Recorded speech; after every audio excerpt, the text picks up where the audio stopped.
Hello, everybody. My name is Catherine, and today I am with two very special guests, Michael, Kramer, and Kate Reading. How are you guys? We're good. How are you? Very well. Doing well. Very excited. Thank you for coming on. I've researched a lot of your work. I am a big lover of the Stormlight archive, and I've read most of the Wheel of Time, and my main source of reading is through audiobooks, and you guys are probably my favorite narrators. But I've noticed there's a major lack of interviews, and I have always wanted to talk to you guys. And so I'd like to ask some questions. You've probably been asked this before, but specifically about your career as audiobook narrators and how that kind of started, how you guys met, and how you started doing that together. So would you mind sharing that? We both came to it from theater, and we both have been living in the Washington, D.C. area for many, many years. So way back when I was waiting tables and doing theater, and one of my friends, Grover Gardner, who's well known in the audiobook industry, was in the Woolly Mammoth Theater Company. And when I joined that company and became a member, he was like, oh, you should come apply for a job at the Library of Congress recording book studio. So I did, and I spent a year working as an engineer, monitor, reviewer, proofer, and then the following year started to narrate. And then Grover was like, oh, great, you're narrating now. Well, we can just send a demo up to some of the companies that I know. And that was when I started working commercially. And it sort of putted along at a low level for many, many years because our main love was theater. And gradually we started doing more and more and more audiobook recording. And now it's pretty much full time, and it's very, very rare that I still do theater. Although I just did a wonderful piece for Studio Theater, which has produced some audio dramas during this year that theaters have been shut down. Mm-hmm. So I did a piece called I Hate It Here by Ike Holter, which was absolutely fantastic and so much fun and weird. And everybody was in their own homes recording, and then they put it all together, and it sounds fantastic. But apart from that, not much theater. We actually met doing a show down in St. Mary's City, which is the first settlement in Maryland. It was the inaugural season of the Maryland Shakespeare Festival, and they did two plays outdoors and a living history unit. And that was in 1995, yeah. No. 85. 85, excuse me. Yeah. Anyway. We did not meet the same year our son was born. That was the first show that we did together, and then it was another 18 years. You're the fact checker. I also met Grover. I think, did I meet him before you did? Yeah. Yeah. Because you guys are both living in Turkey Thicket. Right. And playing poker. Right. He was working commercially and needed a monitor engineer. And so for 3 years, I worked with him and 3 or 4 other narrators. And then the head of that studio came to see me in a play, and she said, you need to narrate books. Send in an audition. And lo and behold, I sent in an audition and got hired by 2 different companies. Right about the same time, I think, a little bit after you started. Mm-hmm. And then later on, I began working with the National Library Service, talking books for the blind and print disabled. And gradually we went that shift from theater to narrating full time. Part of it was the industry exploded. Yes. The bottleneck used to be that in order to get an audiobook produced, you recorded something, you dumped it onto a cassette, you sent that cassette to the master company, they remastered it and then duplicated it onto cassettes, put them in boxes. You had to call or mail in your order, which might take anywhere from 3 to 5 days to reach the company. Then it might be another 3 to 5 to 10 days for them to send you the book, if it was in stock, because if it was a popular book, there was only so many copies of the book. And now it's big. It's huge. 30 seconds would be a long time if you wanted to. Oh, for sure. Yeah, no, it's incredible to see over time. When I was younger, my family and I moved around a lot, and I remember we would borrow audiobooks from the library, And there would be cassettes, and then sometimes you'd have the CDs, and you could never really tell, but they were in the big boxes. And still now they exist, but like Audible is like my main source, or the library even. Being able to borrow books digitally is super cool. And I personally think it would be super fun to narrate audiobooks. My mom, she loves to write, and she's like, it'd be super cool as a hobby to narrate audiobooks. Compared to when you guys first got into it, what are some of your recommendations for getting into audiobook narrating, or how would you recommend getting started? Our good friend Sean Pratt, who is also a narrator and has written a book, To Be or Wanna Be. To Be or Wanna Be, about sort of yourself in this industry. Both as an actor and a narrator. He has a recommendation that I think is a really wonderful acid test. So if you think you want to narrate books, you shut yourself in your closet. You hang a hairbrush from the closet rail, that's the microphone, and you read a book into the hairbrush for 3 hours every day. And you do that for 2 weeks. And if you still love it, then maybe you'll enjoy recording audiobooks. Yeah, I would imagine it's probably super exhausting to like talk forever and ever and ever. What does your schedule normally look like when you narrate audiobooks? The work requires a lot of concentration, and that's probably the first thing that wears out much more so than your voice. Think of it in terms of, you don't ask a concert musician to be playing 6-8 hours a day. You can ask them to do that, but their performances will flag. Generally, the idea is we try to get between 1 to 2 finished hours done in a day, which means if you're really on your game, that's about, you get 2 hours in the studio for every 1 hour of finished material that you get. But it can be more. It can be It could be more. My lid the other day, it took me 4 hours to produce 1 hour of audio. And that was because I was having to look up pronunciations, and they were all contemporary people.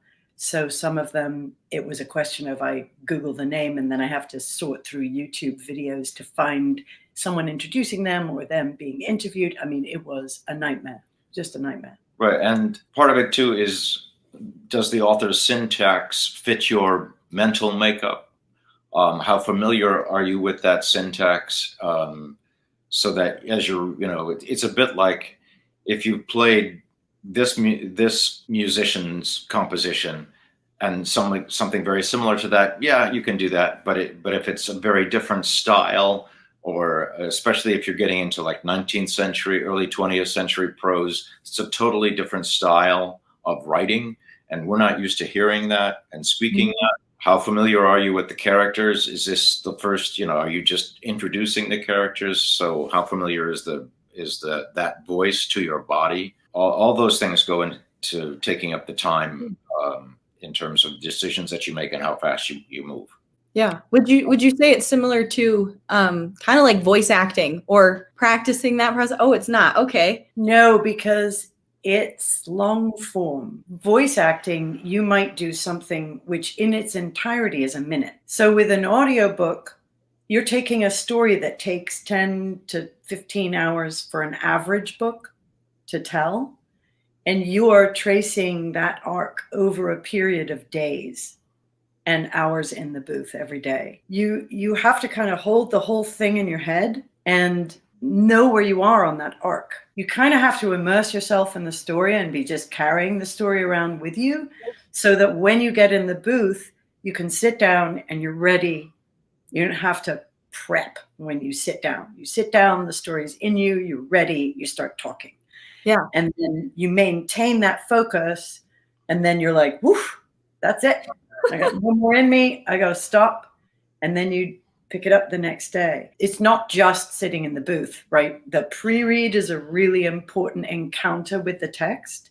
Mm-hmm. So when you're doing the pre-read, you're getting to know the author, you're getting to know the syntax, you're getting to know the characters, or if it's a nonfiction book, you're getting to know the subject. And that's when you do a lot of this sort of absorbing, so that apart from the sort of technical details of writing down pronunciations and things like that, by the time you've finished your pre-read and you go sit in the booth and you're ready to talk, then you're morphing into the physical expression of the book as opposed to the inhalation of the book. Yeah, you are fully present. Do you like walk around the house just like imagining yourself as certain characters, or does it become a comical part of your life to just walk around and think about that all the time? It can, and it can manifest in very strange ways, like dietary preferences, because you're reading about. Oh, I love that. Fish guy, and you're like, I want some steak.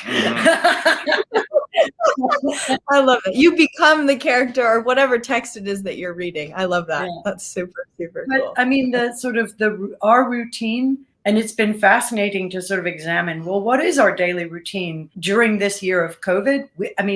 March 12th, we stopped going anywhere except the grocery store. And it's fascinating to see there is a rhythm to the day and the week, but we often don't know what day or even what week it is because that doesn't compute. I would say I do a lot of reading in the morning. I read a lot of articles, and I read news, and I read any other books that I'm reading, and I take care of a bunch of social media stuff. I tend to do most of our social media stuff.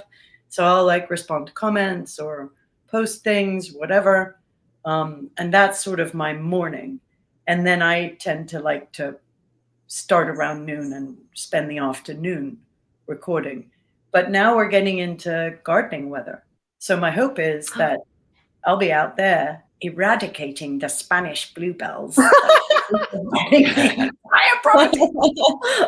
That's beautifully productive. I would say my perception of time has definitely changed in the past year, and I don't quite understand where it's like I feel like I'm everywhere and nowhere at the same time. And kind of one of the ways I stay grounded, if I'm listening to something, I'm like, okay, I'm not the only one that exists here. Recently, you guys have been working on Dawn Shard, and then you worked on Breach of Peace by Daniel Green. And I guess I asked that mainly because Daniel's my friend, and it was really exciting to see him be like, oh my gosh, Michael Kramer and Kate Reading narrated my book. And I was super excited for him. What's it like to be able to communicate with more and more creators, and many people, I'm sure, contact you wanting you to narrate their stuff? So what's that like? It's great. I mean, it's been a real sort of an extra layer in our lives, which we weren't really doing it until I redesigned our website and we produced these 3 independent books.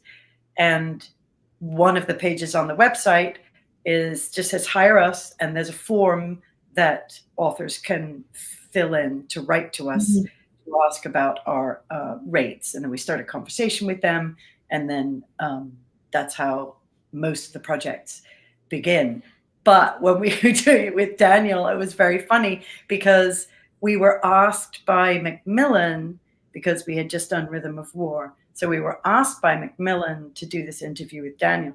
And when it was all done and he had mentioned his novella, I emailed him and I was like, Daniel. Oh, so you reached out. He wrote back and he was like, yeah, well, I was going to ask you. Yeah. Oh my gosh, wow. So you initiated first, and he was like, oh, yeah, okay. But he had it in mind all along. Oh, I love that. To his vet. Do you know estimated number, how many works you've narrated? I know that they did a count at the Library of Congress Talking Books program, and I had done 277 titles there. I've also done, I don't know how many magazines that I'm including in that, and we probably average 2 books a month. Wow. If not more. So in a given year, between 30 and 40 books, and we've been doing it for 30 years. Wow. So now back in the also short books and right, exactly. It depends. I'm working on a book right now at the Library of Congress. It's a new translation of Bertolt Brecht's. It's 1,200 pages long. It's 40 plus hours. You're used to that at this point, though, with Stormlight, aren't you? Then you knock out a novella of 150 pages, and you're like, oh, right, it's done. I would say somewhere around the 800 or so, but it's impossible to tell. In the early days, because we were doing a lot of theater, we weren't working quite so much. But in those days too, because the industry was very different. I remember getting a shipment from Books on Tape, and it was a big box, and they had maybe 15 to 30 books in there. A lot of them were, 200-page short novels. And they just said, we want that one first and then that one next. But the other ones just do whenever, because at that point they were doing, backlisted stuff. And that was a different production process. Now, so much of what we're doing is literally the audiobook needs to be released when they release the print copy. So you're getting the book maybe 6 weeks before the print copy is going to be released. And you got to knock it out so that they can do corrections, master it if they need to do. And then so it's there and available, partly because audiobooks is the way people read nowadays. Yeah. And I'm going to say this now because someone asked, don't you think that's cheating? And it's like, well, actually, audiobooks are actually closer to the way to what reading really is, which is the art of being told a story. Books are cheating. I agree, 100%. No, because the original experience is I tell you a story and then tell somebody a story. To be told the story, and basically that you're kind of doing that yourself when you're holding a book in front of yourself to do that. That's basically what we're doing. And that's the way you can garden with an audiobook going in your head. You can make your art, if you're a sculptor. There was a painter, I think, who sent us a number of shots of things that these are the works that I've been working on while listening to you. I love that. So I find I'm the most productive when I'm doing that. Like, I'm always listening to something, if it's music, if it's an audiobook, and I read, and people will be like, how do you read so much? Like, well, audiobooks.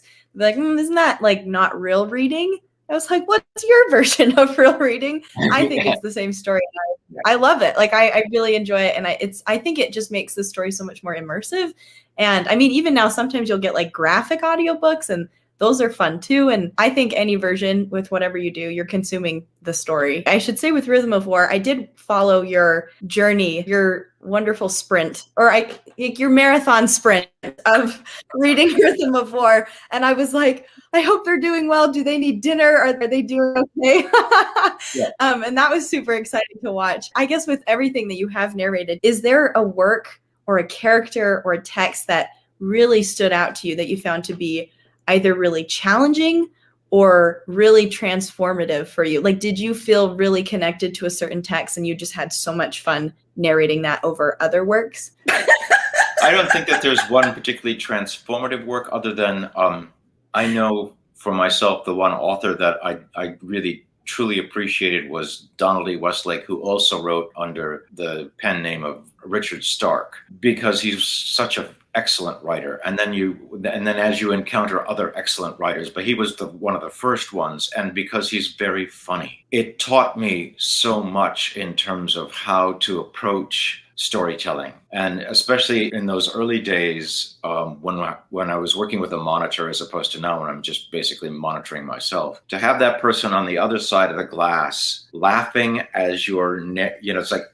okay, got that one.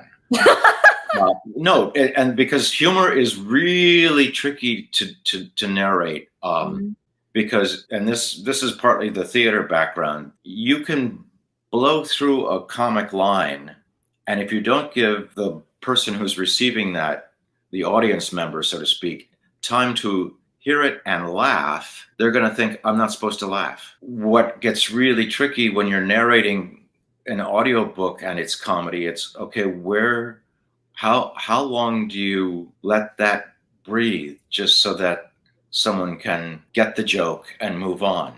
You don't want to slow it down on the one hand, but on the other hand, you don't want to have them not be able to react the way the author wants them to react. Timing is key. Yeah. Timing is key. Yeah. I mean, on top of inflection and all kinds of different things, and that gets really hard when you have to guesstimate what the response is, because I might find that funny. Yeah. But will they find that funny? Because I had him very early when I was narrating, it was so key to the development of how I approach work. When I listened to the second era of Mistborn, I will say that I laughed more from Wayne's dialogue more than anything else. And it was just perfect. Like, it was funny, and I think the tone for those characters really stood out to me, and I loved it so much. I have a horror of naming a favorite. I just can't do it. And I think it's because what I love so much is the invitation to journey in a new landscape. Each book that I'm doing is my favorite, even if I hate it. It's like horrifically difficult and I dislike the subject. It's my favorite because it's what I'm engaged in. Mm-hmm. And I'm always so fascinated by there's an infinite range of writing. There's an infinite range of presenting a story or a subject. And I just think that's crazy wonderful because there are so many ways in which everything in life tends to encourage people to sort of narrow down, specialize, reduce. And this is like, nope. You know, I'm reading a biography of Nancy Reagan, and I'm reading a scholarly book, which is hilarious and trenchantly written, about conduct books through the ages, starting in the 1500s.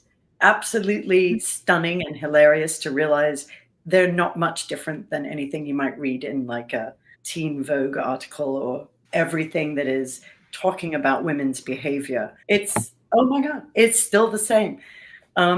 And the difference between the two styles of writing, and then I get to exercise those different muscles, both in my brain and in my body, in terms of delivering these very, very different ways of telling a story. So I don't have favorites. I love the act. You know? I would imagine being as a career, I think that would be super cool to just read and you're learning while it's a job. So you're like learning for a living, and that's really awesome. I love that. So I call it perpetual grad school because there's no end, and I don't have to write a thesis, right? Oh, yes. There's not even any pressure. Oh, yes. Oh, yeah. I'm currently drowning in certain research papers, and I'm like, can I just like read for you? I kind of want to get to a few fun questions. When it comes to audiobook narrating, since it does take a long period of time, or at least you have to kind of really focus and concentrate, do you guys have a preferred snack or go-to meal to celebrate or to get through your narrating process?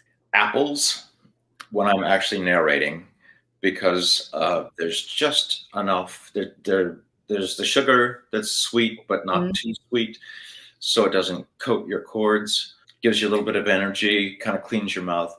Stay away from any kind of nuts or popcorn, because that little piece of popcorn, that little it gets in there, drop down and hit your larynx right as you're coming to the end of a paragraph long sentence, and that last syllable gets choked off and you just want to scream. So those are the things that you have to avoid, because you can't do it. You'll never make it. You'll never make it. Popcorn, nope. Apples, yeah. Okay. I love apples and popcorn, so I know what to do now. And I'm start every day with a pot of tea. We have a number of friends who keep bees, and so we're fortunate to be gifted their honey. And so I have a little container of honey in the booth. And if I feel like I'm flagging or my voice is getting too rusty, I'll just take a little spoonful of honey and eat it. And that helps. You do like to garden, but do you have any other preferred hobbies that you get into during your downtime, or do you even have downtime to do that sort of stuff? Reading. Yeah. And we've really been enjoying some amazing TV series. We just season 2 of Dead to Me, which was fantastic. Yeah. Oh, that's awesome. Any recommendations? Yeah. Bergen, which is a Danish political TV series. Broadchurch, Grantchester. what was the time? Oh, Watchmen's amazing. Yeah. Oh, Watchmen. I've been wanting to watch that. Oh, Yeah. you have to. You have Okay, to. I will. Yeah. I will. Yeah. We also I like to garden a lot. Mm. There's in fact, sometimes my break is I will go out and chop wood or just spend an hour working in the garden. Now is a good time for me. I have to be a little bit careful when the pollen season is, especially pollen, and we are surrounded by about 80 to 100-foot oak trees, and it looks, when they are in full pollen, it looks like it's snowed yellow snow everywhere. Oh my gosh.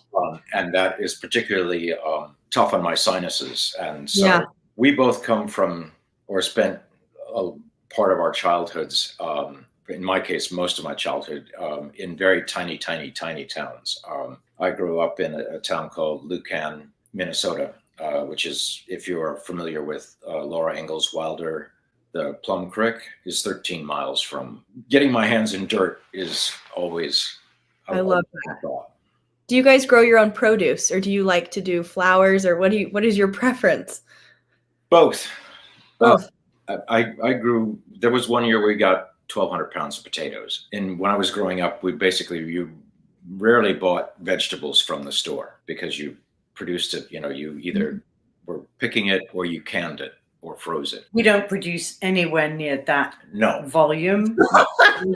I did make a bunch of really amazing pickles from the cucumbers that Michael grew. So I love that. Fun. With the Stormlight Archive and the Knights Radiant, it's my favorite series, and I've read it multiple times because of your narrations. But what intrigues me the most is the Knights Radiant, and I really want to ask if you guys know what order in the Knights Radiant you are, or have you taken Sanderson's test?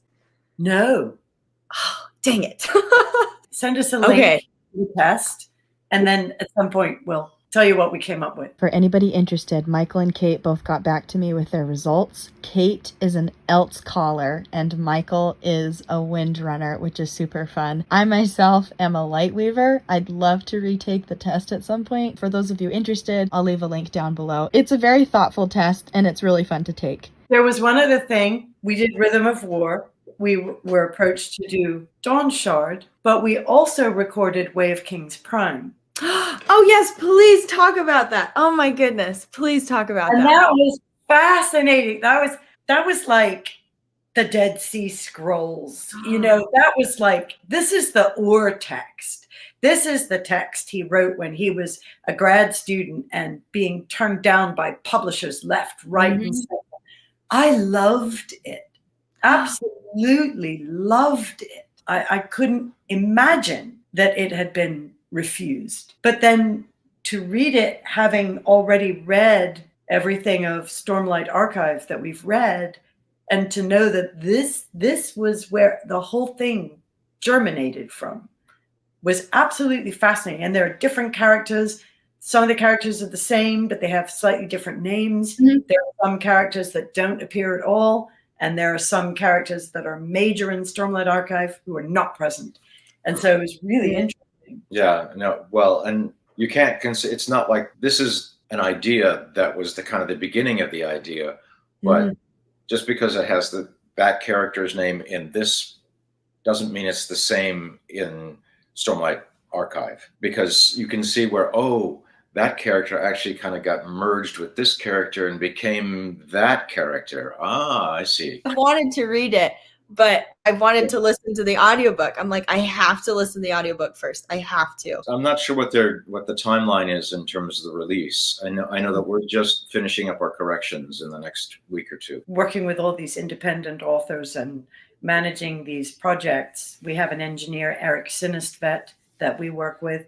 He does all of the post-production for the independent books that we do. That's been like a completely novel experience, much more active, and we love getting to know the authors and helping them and sort of ushering them in if they're not familiar with the whole world of audiobooks. And I have a couple articles that I bookmark, and I'm like, I send them these tips on, publishing audiobooks, and here are these people you should talk to, and here are these people you should follow, and this is what this process is like. And We have a fact sheet that sort of details the process that we follow. And it's so fun. And they come from all over. There's a wonderful Russian woman who lives in LA, and she is creating a sort of new genre of business novel. And she writes these books. Her first one that we did is called Turquoise Eyes. And her name is Chris Safarova. She writes these books that present business conundrums, which are solved in the course of the novel. So you're learning really specific details about the world of finance and business and management, but it's not presented as a textbook. That is so interesting. She's a great character. Yeah, a really great eye for character, and she's a concert pianist. Yeah. Oh my goodness, that is so cool. What an interesting combo. I love that so very much. When you talked about you love TV shows, with The Wheel of Time, are you excited to see that being adapted as a TV series? I think it's fascinating. I love the fact that, Brandon's this guy with this extraordinary imagination and this amazing brain and work ethic. And he sort of created this thing. And then it became an audiobook. And now it's becoming a TV show. And it has spawned all the artwork that people do just because they love to create artwork for it. There's also a composer who lives in the Bahamas on the island of Eleuthera who composes music based on the books. It's like you see how creative this whole enterprise is.